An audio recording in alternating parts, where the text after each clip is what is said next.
Hi, Janine Thompson from Imperial Thompson Innovative Wellness. Obviously outside you're going to hear some noises about lawnmowers and everything else, but we're going to shoot right through, because what I want to talk to you today is about the common pitfalls of EFT and why people think that they're not succeeding when they actually just don't understand why they're getting the results that they're getting. Number one, you have to be very, very specific. So it's very global to say I'm really angry, but if you want to get real movement, you're going to say I'm really angry at my friend Mary for lying to me about not going to dinner with Joe instead of going out to dinner with me. Making it up off the top of my head.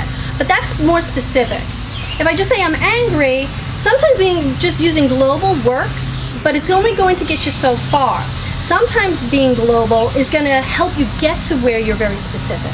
But again, if you follow my rule of even though the emotion that you're feeling, again, the most intense emotion that you're feeling, then why you feel that emotion specifically, and then the affirmation at the end. So that's one pitfall that people go into. The second thing that people go into when they feel that they're not getting the movement that they really need is aspects. The aspects, if you change them in any way from what you originally started with, you're going to get a different reading. So, say for example, one of the examples I used was my husband ignoring me at a party.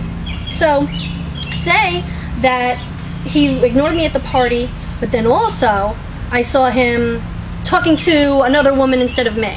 Okay, that's two different things. I'm mad that he ignored me at the party, and I'm mad that he went over and was talking to some gorgeous lady.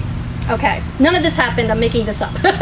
But it shows you how you can have two things going on. Those are two different things. I'm still angry, but over two different things. So if I'm starting to feel better about the point that he ignored me all night, then I'm going to quickly jump to maybe the next thing underneath that was bothering me. And maybe he was talking to the gorgeous blonde in the corner.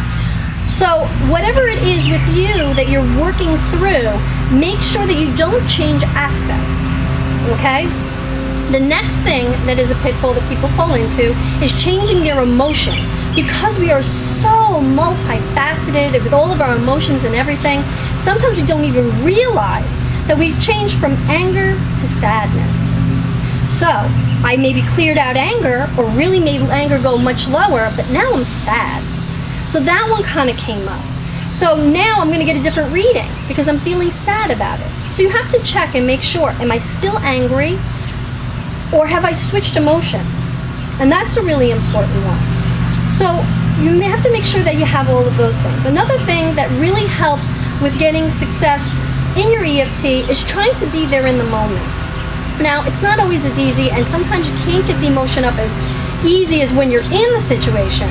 But if you try to bring the intensity up, really thinking about it and all the things that kind of encompass it, and then narrowing it down to specifically what's bothering you, when you're in that moment and you're feeling those emotions, like when you tell a girlfriend or tell a friend or a family member what had happened and you kind of get yourself all worked up again, like that. You may not be as intense as when it happened, but you're able to bring that intensity back up so that you can work through it and get it out. Okay, let me look at my sheet and make sure. Not specific enough, emotional change your aspects. These are all different reasons of why when you're working with EFT, it feels like it's not working, when actually different little aspects of the technique have gotten into the way that you didn't understand. So keeping these things in mind, work with the EFT. It's like anything else. It's a skill. The more you work with it, the better you'll get, and the more you're going to empower yourself. Janine Thompson from Imperial Thompson Innovative Wellness, and check me out at imperialthompson.com. See you soon.